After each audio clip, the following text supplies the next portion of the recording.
అందరికీ నమస్కారం. రాష్ట్ర ప్రజల్ని మోసం చేసి ఒక్క ఛాన్స్ పేరుతో ముఖ్యమంత్రిగా 5 సంవత్సరాల అధికారంలో ఉన్న జగన్ రెడ్డి రాష్ట్రాన్ని సర్వనాశనం చేయడమే కాకుండా కొన్ని వేల సంవత్సరాల చరిత్ర కలిగిన తిరుమల తిరుపతి దేవస్థానాన్ని కూడా అపవిత్రం చేశాడు. శ్రీవారి లడ్డూకి ఎంతో ప్రత్యేకత ఉంది, పవిత్రత ఉంది. అలాంటి లడ్డూలో నెయ్యికి బదులుగా పంది కొవ్వుని, ఆవు కొవ్వుని, చేప నూనెని వాడాడు. కాసులు దండుకోవడానికి కమిషన్లకు కకృతిపడి టీటీడీలో కొన్ని వేల కోట్లు అవినీతి జరిగింది. టీటీడీ మొత్తం తమ కుటుంబ సభ్యుల్ని పెట్టి అక్కడ అవినీతి చేయించిన ఈ జగన్ రెడ్డి పాపం పండింది.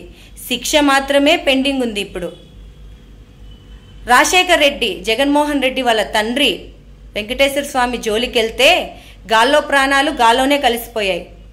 ఈరోజు జగన్ రెడ్డి సమయం దగ్గరకు వచ్చింది. ప్రపంచవ్యాప్తంగా హిందువులందరూ కూడా ఈరోజు జగన్ రెడ్డి మొఖాన ఉమ్మేస్తున్నారు. హిందూ ధర్మం అంటే గౌరవం లేని ఇలాంటి మాజీ ముఖ్యమంత్రి మీద ఎలాంటి శిక్షలు వేయాలి, ఎలాంటి కఠినమైన శిక్షలు వేయాలి, ఈ నీచుడికి ఎలా బుద్ధి చెప్పాలని ప్రతి ఒక్క హిందువు కూడా ఆలోచిస్తున్నారు.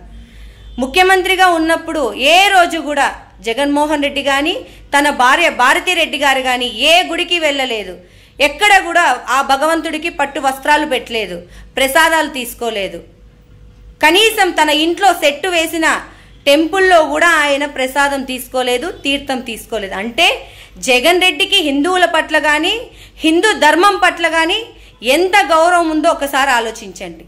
ఇలాంటి నీచులకు కఠినమైన శిక్షలు పడాలి. గౌరవ ముఖ్యమంత్రి గారికి ఒక హిందూ ఆడబిడ్డగా నేను ఒకటే కోరుకుంటున్నా, ఇలాంటి నీచుల మీద మళ్ళీ ఎంక్వైరీ చేసి కఠినమైన శిక్షలు వేయండి చంద్రబాబు గారు. అలాగే టీటీడీ వ్యవస్థను పటిష్టం చేస్తూ అక్కడ భక్తులకు అన్ని సౌకర్యాలు కల్పించాలని కోరుకుంటున్నా.